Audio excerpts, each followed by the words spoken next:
Hello students, आज मैं आपके लिए कक्षा 11 की प्रश्नमाला एक समुच्चय का वीडियो बनाने जा रहा हूँ। तो इससे कक्षा 11 के बच्चों को भी लाभ मिल सके।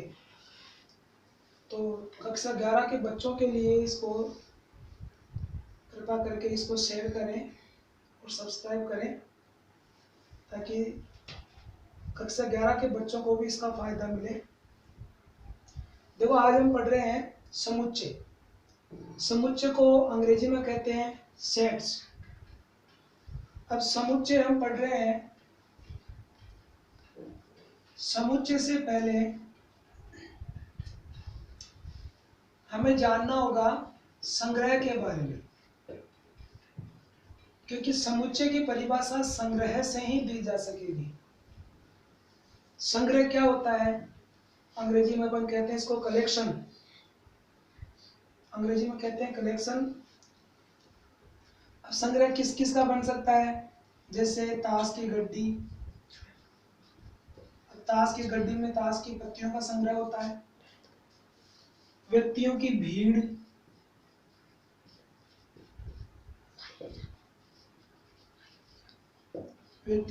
का संग्रह हो सकता है। क्रिकेट की टीम,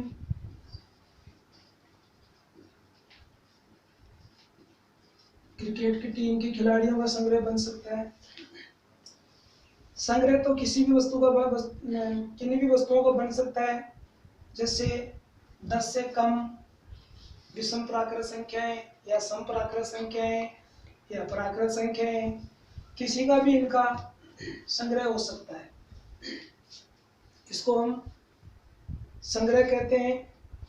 अब यदि संग्रह हमने ऐसा बनाया कि वो सुपरिभाषित हो, सुपरिभाषित संग्रह, अगर हमने सुपरिभाषित संग्रह बनाया है तो उसको समुच्चय कहा जाएगा। समुच्चय की परिभाषा यही है कि सुपरिभाषित संग्रह अर्थात वस्तुओं का सुपरिभाषित संग्रह है। वस्तुओं का सुपरिभाषित संग्रह है, यही कहलाता है समुच्चय। अब सुपरिभाषित से क्या मतलब है? जैसे मैं कहूं भारत के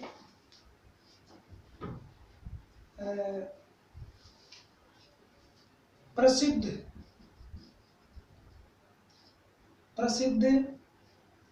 बल्लेबाज, या प्रसिद्ध न कह के इसको सर्वश्रेष्ठ कह दे,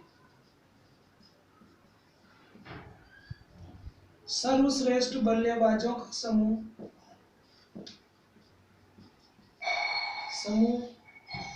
तो अब इसमें क्या हुआ? इसके अंदर मैं तो ये कहूंगा कि सचिन तेंदुलकर सबसे सर्वश्रेष्ठ था। कोई दूसरा ये कह सकता है कि नहीं, सौरव गांगुली सर्वश्रेष्ठ था। तो इसके अंदर विरोधाभास हो रहा है, विरोध हो रहा है। इसके अंदर विरोध है, इसलिए हम इनका संग्रह नहीं बना सकते। इसका जो संग्रह है वो सुपरिभाषित नहीं है, अर्थात इनका समुच्चय नहीं बन सकता है। अब मैं ये कहूं कि प्राकृत संख्याओं का समुच्चय, प्राकृत संख्याओं का समुच्चय, तो अब इसके अंदर कोई विरोधाभास नहीं है भाई। प्राकृत संख्याएं, जैसे मैं कह दूं 1, अब कोई ये नहीं कह सकता कि एक प्राकृत संख्या नहीं है, इसलिए इसमें कोई विरोधाभास नहीं है, अर्थात ये संग्रह सुपरिभाषित संग्रह है। तो इसका हम समुच्चय बना सकते हैं। इसलिए ये समुच्चय की परिभाषा है कि जो हम संग्रह तो हम किसी भी वस्तुओं का, किन्हीं भी वस्तुओं का बना सकते हैं, लेकिन वो संग्रह अगर सुपरिभाषित हो गया, वो संग्रह हमने सुपरिभाषित बनाया है, अर्थात उसके बारे में कोई विरोधाभास नहीं है, तो उसको हम समुच्चय कहते हैं। और अगर विरोधाभास हो गया तो वो समुच्चय नहीं बन सकता है। इसी प्रकार से हम बना सकते हैं, जैसे स्वरों का समुच्चय। स्वर आप जानते हो, ए, ई, आई, ओ, यू, अंग्रेजी वर्णमाला के स्वर, इनका हम समुच्चय बना सकते हैं।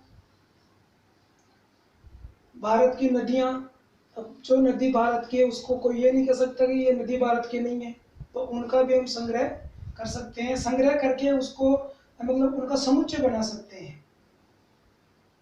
अब समुच्चय को व्यक्त करने के लिए हमारे पास दो विधियां हैं। समुच्चय को व्यक्त करने के लिए दो विधियां हैं।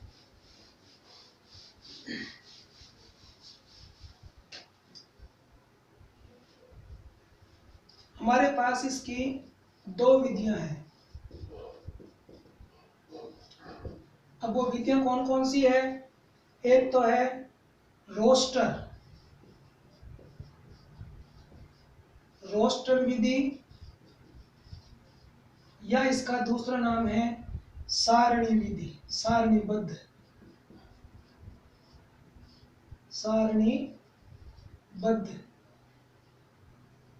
एक तो ये विधि है, और दूसरी विधि है समुच्चय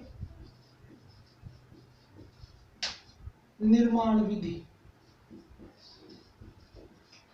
समुच्चय निर्माण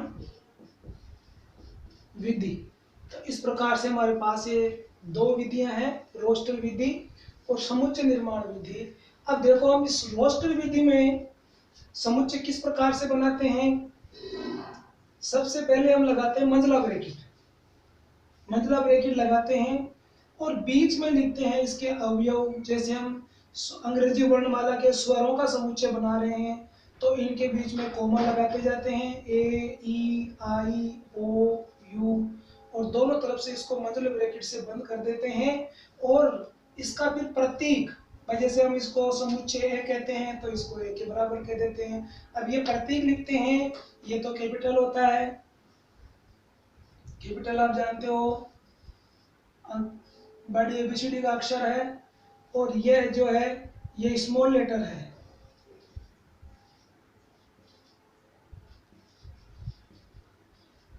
ये स्मॉल लेटर है, छोटी एबीसीडी के अक्षर। तो जो समुच्चय के अवयव होते हैं उसको छोटे अक्षरों में लिखा जाता है और प्रतीक को बड़े अक्षरों में लिखा जाता है। मंझले ब्रैकेट में बंद रहते हैं और इनके बीच में कोमा का चिन्ह लगाते जाते हैं।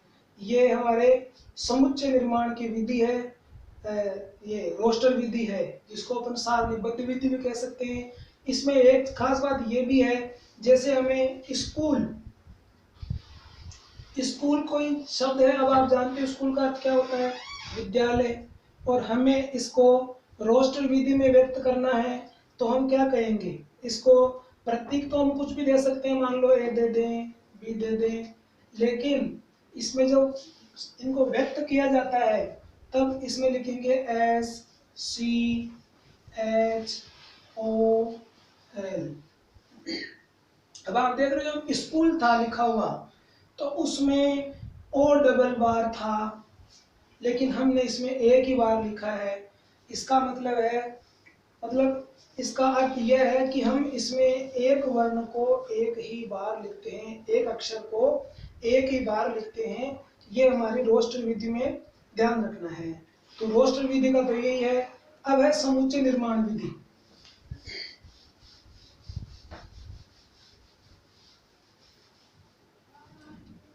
अब है समुच्चय निर्माण विधि। तो समुच्चय निर्माण विधि में क्या है, देखो इसमें वही लिखते हैं, पहले तो प्रतीक लिखते हैं, जैसे मान लो हम ए बराबर लिखते हैं, फिर मंझला ब्रैकेट शुरू कर दिया जाता है, फिर हमने लिख दिया एक्स, इसके बाद में ये कोलन चिन्ह लगाया जाता है, इसको कहते हैं कोलन चिन्ह।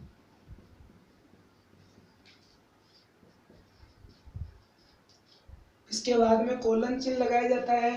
फिर इसके बाद में यहाँ पर इसका वर्णन, मतलब इसका वो बताया जाता है कि क्या है, उसका विस्तार बताया जाता है जी कि x क्या है कि देखिए इसको कहते हैं जहां की पढ़ते हैं, वैसे तो कॉलम चिन्ह है लेकिन पढ़ने में इसको पढ़ते हैं जहां की। x जहां की, x अंग्रेजी वर्णमाला, अंग्रेजी वर्णमाला के स्वरों का समुच्चय है। और फिर आगे इसको वापस इसमें मतलब ब्रैकेट में बंद कर दिया जाता है। तो यहाँ तो वो x लिखते हैं, ये x ही समुच्चय है, जो भी अवयव हैं सारे इस x में ही आ जाते हैं। लेकिन इधर ये बताया जाता है कि ये x है क्या। अभी हमने जो रोस्टर विधि में जो बनाया था स्वरों का, उसको समुच्चय निर्माण विधि में इस प्रकार से लिखते हैं। अब आज की वीडियो में इतना ही, बाकी शेष अगले वीडियो में।